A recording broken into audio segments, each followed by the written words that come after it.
It's your old pal Mike, recording from way up in the northeast corner of the city of brotherly love, answering that age-old question: is there something to be learned from watching bad wrestling?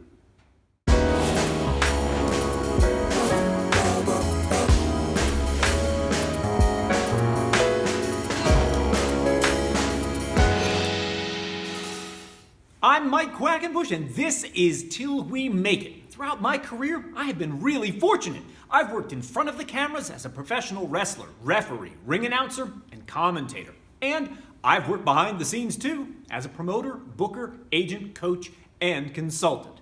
And if you are passionate about professional wrestling, and you're never done learning all about it, then I know you're in the right place. Join the Till We Make It tribe. Subscribe down below and enable notifications while you're at it.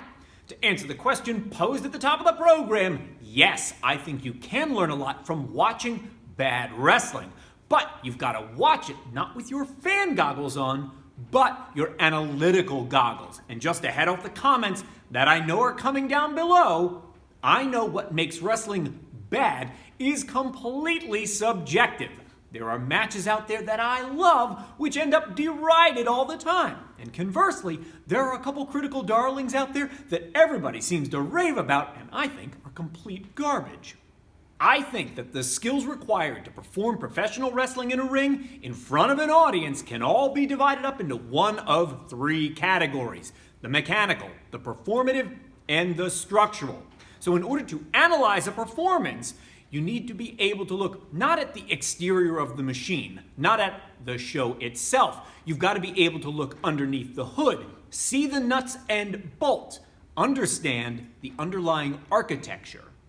It's important to remember that the show is for the fans. And so if you want to experience it as a show, well then watch it with your fan goggles on. There's nothing wrong with that. And even as a working pro, there is value in putting your fan goggles back on and being able to enjoy the show for what it is. But if you want to be able to learn something from the performances, whether you think it's good wrestling or you think it's bad wrestling, you have to examine the underlying architecture. And for that to be true, you're gonna have to watch it with your analytical goggles on. Specific to the topic at hand today, let's say that you're watching something you consider to be bad wrestling. When you analyze the elements that feel like bad wrestling to you, I want you to be able to answer these three questions. This is the exact analysis you need to do. Number one, how did it go wrong? Number two, why did it go wrong? And number three, what could have been done to prevent it from going wrong? If you can answer all three of those questions in your analysis, I think you can actually learn a lot from watching bad wrestling.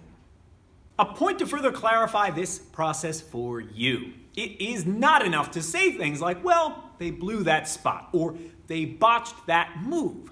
Those kinds of responses come through the lens of fan goggles. And if you want to learn something here, you've got to be answering through the lens of your analytical goggles.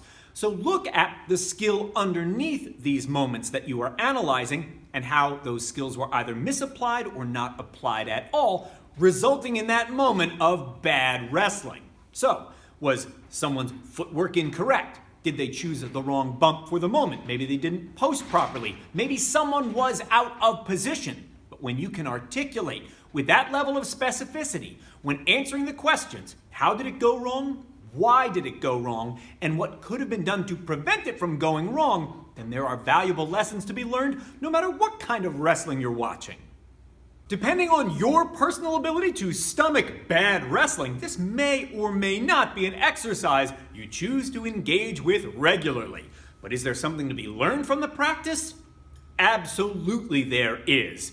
If you are able to learn from the mistakes others have made in the past, that is so much better than having to learn those lessons by making them yourself. There's also a lot to be learned by examining the fascinating history of professional wrestling.